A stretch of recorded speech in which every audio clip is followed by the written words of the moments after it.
Imam Ghazali siapa dia? Tuan-tuan duk ingat apa? Penyanyi ataupun apa? Kenapa Islam tak boleh angkat Imam Ghazali? Pada satu peringkat Islam lah yang juga memusuhi Imam Ghazali. Ada soalan?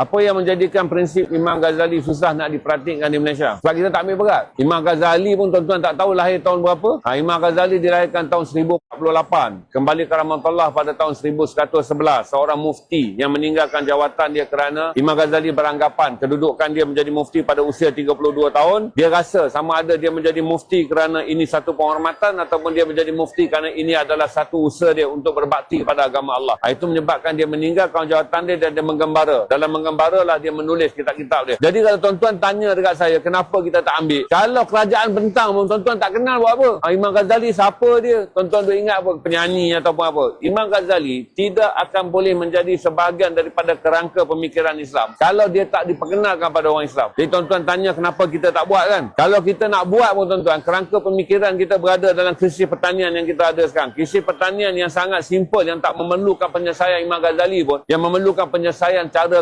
kebijaksanaan orang Melayu pun kita tak boleh selesai. Macam mana tuan-tuan fikir? Kita nak pergi kepada 6 prinsip Imam Ghazali. Jadi kita nak cakap apa tuan-tuan? Bukan saja kerajaan, kita orang Islam pun tak kenal Imam Ghazali. Kita tahu nama dia tapi kita tidak tahu apa yang ada dalam 28 kitab dia yang masyhur, apa yang Imam Ghazali telah sarankan, apa yang menjadikan Imam Ghazali diangkat dengan penuh rasa hormat oleh seorang sarjana Kristian. Dahlah padri, tapi dia mengatakan tidak ada ilmuwan yang lebih hebat dalam sejarah peradaban manusia. Buku ni terbit tahun 1953. Jadi William Montgomery Watt menghujahkan bahawa Imam Ghazali yang terhebat. Yang paling hebat dalam buku ni tuan-tuan, William Montgomery Watt juga menjawab fitnah di kalangan orang Islam kata Imam Ghazali. Orang Islam hina, cela Imam Ghazali. William Montgomery Watt menulis satu chapter khas menjawab kepada orang Islam yang menghina Imam Ghazali dengan membela, dengan mengatakan hendaklah kamu faham sejarah serta kedudukan tiap kitab Imam Ghazali adalah perjuangan pada zamannya. Kerana pandangan-pandangan Imam Ghazali yang tidak kamu fahami sekarang, kata dia pada ulama Islam, adalah kamu tidak melihat sejarah bahawa kebanyakan teks Imam Ghazali ditulis kerana dia memerangi golongan 4 golongan yang sangat besar pengaruhnya yang boleh dianggap menyesatkan Islam, iaitu dia memerangi golongan Mu'tazilah, dia memerangi golongan Khawarij, Jabariyah dan Qadariyah. Dia yang tolong jawabkan. Lepas tu tuan-tuan tanya pula dengan saya, kenapa Islam tak boleh angkat Imam Ghazali? Pada satu peringkat Islam lah yang juga memusuhi Imam Ghazali.